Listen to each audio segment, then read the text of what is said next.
My 30th birthday began with the sweet smell of cake, but ended with a beautifully wrapped box from my husband. Inside, I found not a gift, but divorce papers and a betrayal so deep it was only the beginning. The scent of coffee and the faint, sweet promise of the birthday cake I'd baked for myself last night filled the air.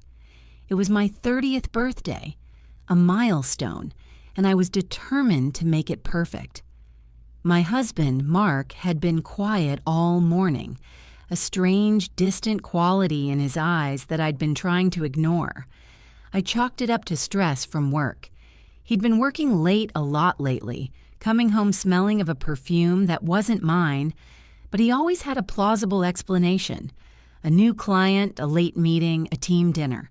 I'd chosen to believe him because the alternative was unthinkable. We had been together for 10 years, married for 7. He was my rock, my best friend, the man I thought I would grow old and gray with. So I pushed my anxieties aside and focused on the evening ahead. I'd planned a romantic dinner, just the two of us.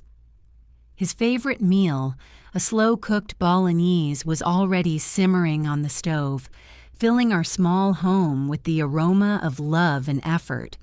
A new dress, a deep emerald green silk that Mark loved, was hanging on the back of our bedroom door. He found me in the kitchen, tasting the sauce from a wooden spoon. He didn't kiss my cheek like he usually did. Instead, he stood there, hands in his pockets, with that same detached look. "Happy birthday," he said, his voice flat, devoid of any warmth. "Thank you, honey," I replied, forcing a bright smile. "Big plans tonight. Just you, me, and a bottle of the good Chianti." He didn't return the smile. "We need to talk," he said, and my blood ran cold. Those are the 4 worst words in the English language. "But first," he continued, pulling a beautifully wrapped box from behind his back, "this is for you." Relief washed over me in a dizzying wave. I was being silly, paranoid. Of course, he wasn't acting weird. He was just trying to surprise me.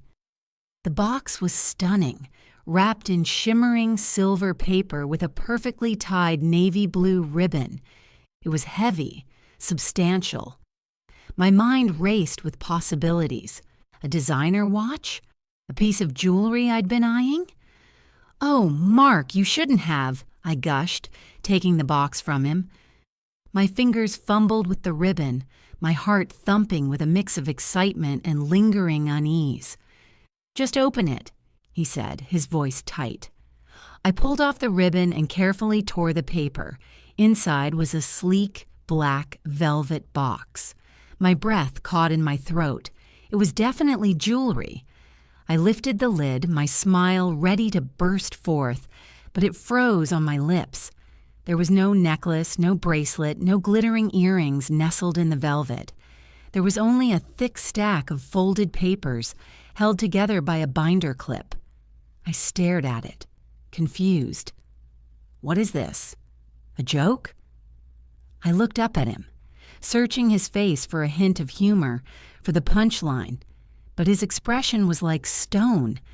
It was a cold, hard mask I didn't recognize. "Read it," he commanded softly. My hands trembled as I picked up the documents. The letterhead was from a law firm I'd never heard of. My eyes scanned the first line, and the words swam before me, refusing to make sense. Petition for dissolution of marriage. Dissolution of marriage. Divorce. The world tilted on its axis. The smell of the bolognese suddenly turned my stomach. "I don't understand," I whispered, the words feeling like sandpaper in my throat. "Mark, what is this?" "It's exactly what it looks like," he said, finally dropping the detached facade. His voice was cold, clinical. "I'm leaving you, Sarah." "Leaving me? Why?"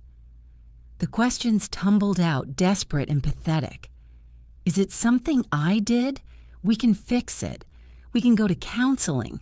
Whatever it is, we can fix it." He let out a short, bitter laugh that cut me deeper than any insult could have. "There's no fixing this. It's over. I haven't loved you for a long time." Each word was a physical blow. I felt the air leave my lungs, my body swaying as if I'd been struck. "There's someone else, isn't there?" The question hung in the air, heavy and poisonous. I already knew the answer. The late nights, the strange perfume, the distance, it all clicked into place in one horrific, shattering moment. He didn't even have the decency to look ashamed. He just nodded, his jaw set. "Her name is Chloe, and she's pregnant." Pregnant. The word echoed in the sudden, deafening silence of the room. He wasn't just leaving me, he was leaving me to start a new family, a whole new life that had been growing in the shadows of our marriage. I sank onto a kitchen chair, the legal papers slipping from my numb fingers and scattering across the floor. He didn't move to help. He just watched me crumble, his face impassive. He grabbed his pre-packed gym bag from the hallway. I now realized it wasn't for the gym, and walked to the door. He didn't say goodbye. He didn't say he was sorry. He just opened the door and walked out of my life, the soft click of the lock sounding like a gunshot in the silence. I sat there for what felt like hours, surrounded by the ghosts of my perfect birthday. The simmering sauce, the beautiful dress, the divorce papers on my floor. My world had been reduced to rubble in the span of 5 minutes. Eventually, a sound cut through my daze, a ping from my phone on the counter. I ignored it. Then it pinged again and again. Annoyed, I numbly reached for it, expecting it to be a happy birthday text from a friend, a cruel irony I couldn't bear. But the name on the screen wasn't a friend. It was Mark's mom, my mother-in-law. My eyes blurred with tears as I opened the message. It wasn't a birthday wish. It was a single, terrifying line. "Sarah, whatever you do not sign those papers. He's not telling you the whole truth about Chloe." Carol's message glowed on the screen, a single lighthouse beam in a hurricane of pain. "Do not sign those papers. He's not telling you the whole truth about Chloe." My mind, which had been numbly replaying Mark's departure, suddenly whirred to life. Truth? What other truth could there possibly be? A pregnant mistress seemed like the entire horrifying truth. I fumbled to call her, my fingers shaking so badly I had to dial twice. She picked up on the first ring, her voice a choked whisper. "Carol? What do you mean? What truth?" I begged, my voice cracking. "Oh, Sarah, my dear girl, I'm so sorry," she sobbed into the phone. I can't talk now. He might hear me. He's a monster. What he's doing to you is monstrous." "Carol, please, you have to tell me," I pleaded, pacing the kitchen, stepping over the divorce papers like they were landmines. "Not on the phone," she insisted. "He gets so angry. Meet me tomorrow. The old diner off Route 9, 10 a.m., and Sarah." Her voice dropped to a conspiratorial hush. "Read that paperwork. Read every single word. Don't let him rush you." The line went dead. I spent the night in a state of suspended agony, a ghost in my own home. I couldn't cry anymore. I couldn't sleep. I just sat at the kitchen table, the half-eaten birthday cake mocking me from the counter. Carol's words echoed in my head. Read every single word. Around 3 a.m., fueled by a bitter cup of coffee, I gathered the papers from the floor and spread them out under the harsh kitchen light. I was no lawyer, but even I could see how ruthlessly one-sided it was. He was offering me a lump sum from our joint savings account, an amount that seemed generous at first glance, but would barely cover 6 months of living expenses in this city. But it was the other clauses that made my blood run cold. There was a full waiver of rights to any future earnings, bonuses, or windfalls. There was a section about his business, a tech startup he co-founded, which was listed as having negligible current value. I remembered all the years I supported him, working 2 jobs so he could pour every penny and every waking hour into his passion project. He'd always told me it was a long shot, that it was barely staying afloat. The settlement stated I would relinquish any and all claims to it. It was all designed for a quick, clean break. It was designed for someone too devastated by a cheating husband and a surprise baby to read the fine print. The next morning, I drove to the diner on autopilot. Carol was already there, huddled in a booth in the back, looking 10 years older than she had last week. She clutched my hands the moment I sat down. Her own were freezing cold. "He's been lying to you for months, Sarah. Not just about the affair," she started, her eyes darting around the near-empty diner. "His company, his startup, it wasn't struggling." I stared at her, uncomprehending. "What do you mean?" "They're being bought out," she said, the words tumbling out in a rush. "A huge tech giant. The deal closes in 2 weeks. His shares—" "Sarah, his shares will be worth millions, at least $10 million. The air was punched from my lungs. $10 million. All of it would be considered marital property, our property.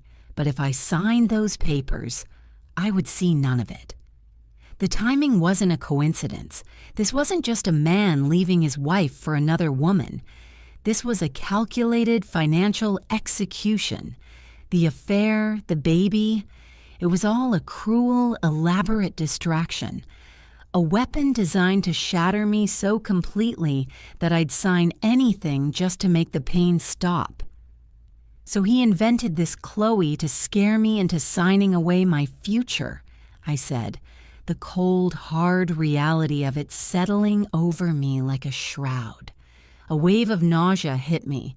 He didn't just stop loving me, he actively despised me enough to orchestrate this.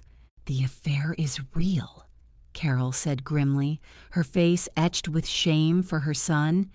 "He's been seeing her, and she is pregnant. He's not lying about that." A bitter, hollow laugh escaped my lips. "Well, thank God for that. For a second, I thought he was a complete monster. He's just mostly a monster who's going to be a father." I felt a strange, detached pity for this mystery woman, Chloe. She was getting involved with a man capable of this level of cruelty. "That's the part you don't understand," Carol said, pulling her phone from her purse. Her hand was trembling as she swiped through her photos. "He didn't just choose some random woman, Sarah. He chose someone he knew would destroy you." She turned the phone towards me. On the screen was a photo taken at a recent baby shower. Mark stood in the center, one hand proudly placed on a swollen, pregnant belly, the other arm wrapped around the woman's shoulders. They were both beaming, the picture of happiness. But my focus wasn't on Mark. It was on the woman.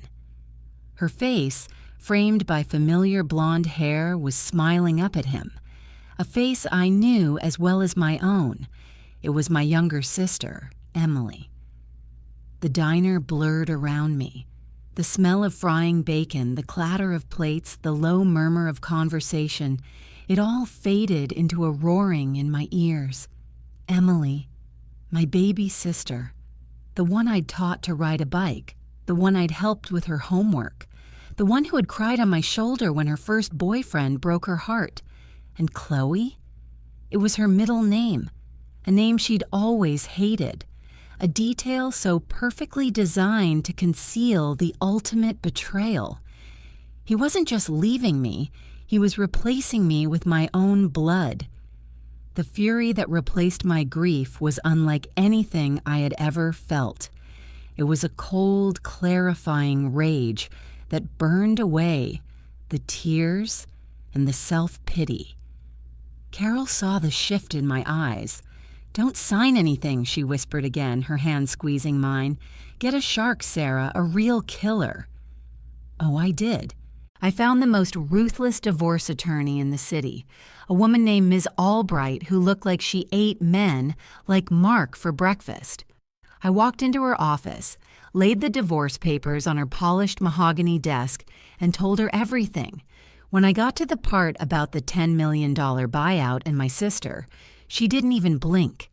She just steepled her fingers, and a slow, predatory smile spread across her face. "This won't be a divorce," she said, her voice like gravel. "This will be a corporate dismantling." For the next 10 days, I followed Miss Albright's instructions to the letter. I played the part of the heartbroken, shattered wife. I ignored Mark's increasingly frantic texts and calls, each one escalating in its feigned concern and thinly veiled impatience. "Sarah, just sign the papers so we can both move on." "My lawyer said you haven't responded. What's the holdup?" "This isn't fair to Chloe. She's stressed about the baby." Every message was another nail in his coffin. Miss Albright had me document them all. While he thought I was crying into my pillow, we were gathering ammunition. Miss Albright's team of forensic accountants descended on his startup's finances. They found emails between Mark and the acquiring company dated months back, well before our separation, proving he had full knowledge of the impending sale and its value. They found bank statements showing lavish gifts and rent payments for a downtown apartment in Chloe's name. The affair wasn't just a recent fling, it had been going on for over a year. The day before the buyout was scheduled to close, Ms. Albright made her move. We filed a motion to freeze all of Mark's assets, including his company shares, pending the divorce settlement. The motion, which included a detailed timeline of his affair with my sister and evidence of his financial deception, was delivered to Mark, his lawyer, and the CEO of the company buying him out. Pandemonium ensued. I got a call from a number I didn't recognize. It was Emily sobbing hysterically. "You're ruining everything," she shrieked. "Mark's deal might fall through. This money was for our baby, for our future. How could you be so selfish?" "Selfish?" I asked, my voice dangerously calm. "You're sleeping with my husband, carrying his child, and you're calling me selfish? I sent you money for your college textbooks last semester, Emily. Was that before or after you started sleeping with him?" The line went silent, filled only by her choked sobs before she hung up. The final meeting was a masterpiece of legal theater. It wasn't in a courtroom, but in a sterile conference room. Mark sat across from me, looking pale and gaunt. The arrogant man who had served me divorce papers on my birthday was gone, replaced by a cornered animal. My sister was not there. Ms. Albright laid out our terms. They were not a negotiation. They were a surrender. I wasn't asking for half of the $10 million. I was demanding 75%. "That's outrageous," Mark's lawyer blustered. "Is it?" Ms. Albright countered, sliding a file across the table. "This is a copy of our complaint for damages, which we will file tomorrow if we don't have an agreement today. It details conspiracy to commit fraud, intentional infliction of emotional distress. Oh, and we've also subpoenaed your your client's pregnant girlfriend's text messages. The acquiring company's board is particularly interested in the fraud allegations. Bad press can be so damaging to a new acquisition stock price. Don't you think?" Checkmate. Mark stared at me, his eyes pleading for the first time. He saw no mercy in mine. He signed. I never saw Mark again. The last I heard, the buyout went through, but the scandal tarnished his reputation. He and Emily moved to a different state, their multi-million-dollar payday reduced to a fraction of what they'd schemed for.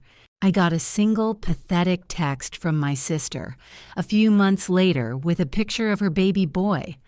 I deleted it without responding. My relationship with my family is fractured, perhaps permanently, but the ones who mattered, my parents, my other siblings, eventually saw the truth. As for me, I used the money to start over, completely. I sold the house filled with bad memories and bought a beautiful loft downtown. I traveled. I went back to school to get the master's degree I'd put on hold to support his dream. I healed. Today is my 31st birthday. There's no fancy dinner planned, no expensive gifts. It's just me, a slice of store-bought cake, and a view of the city skyline from my new home. And as I look out at the sparkling lights, I don't feel bitterness or regret. I feel free. He thought he was leaving me with nothing. He had no idea he was giving me everything.